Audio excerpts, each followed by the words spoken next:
C'était un vieux hôtel, celui-là, avec des chambres très petites, mais moi, je voulais conserver les corridors parce qu'ils me servaient pour les livres. Donc, c'est mieux avoir des chambres petites, mais des grands couloirs. 30 000. Ici, dans son appartement de Milan, en Italie, Umberto Eco conserve près de 30 000 livres. Ça sont les livres anciens, si vous voulez une vue d'ensemble. Avec, dans cette pièce, préservé des variations de température, les plus anciens et sans doute les plus précieux. Dans ma collection de livres anciens, j'ai évidemment la première édition de l'Ulysse de Joyce, parce que Joyce a été un auteur qui a profondément influencé. Hein. J'ai la première édition de À rebours de Huysmans, parce qu'entre 17 et 18 ans, ce livre m'avait fasciné énormément. Ben, un livre de ma jeunesse était le Cyrano de Bergerac. Voilà aussi la première édition. J'avais lu à 12 ans, elle m'avait troublé beaucoup. Ici, en Italie, on l'appelle Il Professore. Hommage à un esprit érudit, professeur à l'université, auteur de nombreux essais qui ont fait date, notamment dans sa discipline de prédilection, la sémiotique. À 48 ans, au début des années 80, Umberto Eco publie son premier roman, Le nom de la rose. Succès mondial vendu à 30 millions d'exemplaires. Depuis, il a publié 6 romans. Et c'est ici, dans cette pièce, qu'il fait à chaque fois ses longues recherches. Le grand plaisir, c'est la préparation de l'écriture.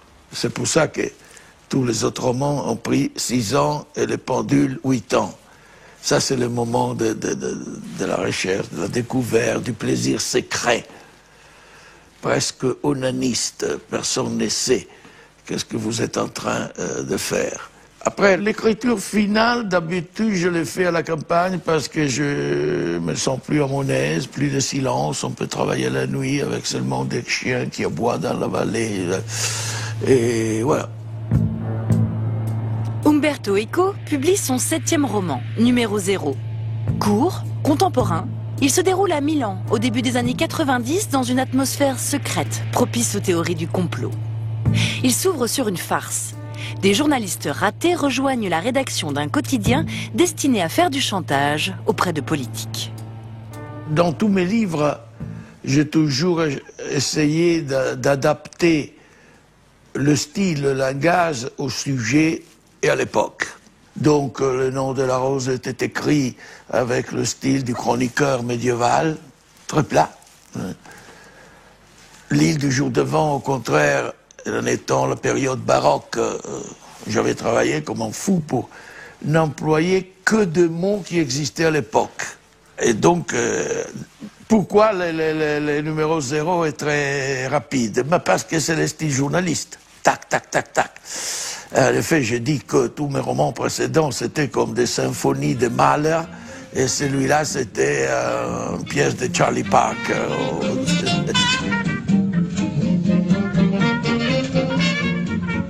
Je suis parti d'une idée qui m'obsédait depuis des décennies, c'est-à-dire les journaux.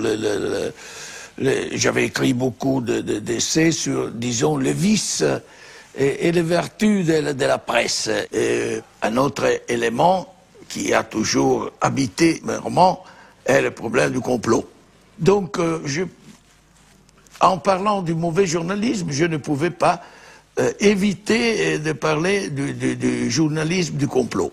Parce qu'il y en a. Ce sont ceux qui continuent à faire des articles sur le fait que les Américains ne sont pas allés sur la Lune ou que les Twin Towers ont été fait écrouler par les Juifs, des histoires comme ça.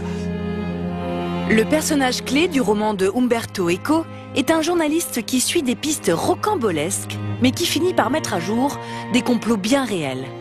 Notamment l'existence de Gladio, une armée secrète soupçonnée d'avoir alimenté la violence dans l'Italie des années de plomb. En jouant sur le vrai et le faux, Umberto Eco récapitule ainsi les incroyables révélations qui ont ponctué l'histoire italienne récente. Toutes ces choses, on ne les a pas appris d'un jour à l'autre tout entières. Il y avait comme une si on nous faisait de petites piqûres chaque jour. Donc il n'y a jamais eu le scandale éclatant, mais une espèce de distribution, je crois, raisonnée des nouvelles telles qu'il ne pouvait pas troubler trop l'opinion publique. Pour un philosophe, c'est fondamental la question de la vérité. Mais puisqu'il est très difficile d'établir si quelque chose est vrai, mais il est plus facile d'établir si quelque chose est faux. Et alors le faux, c'est une façon de s'approcher à la vérité. La découverte des faux.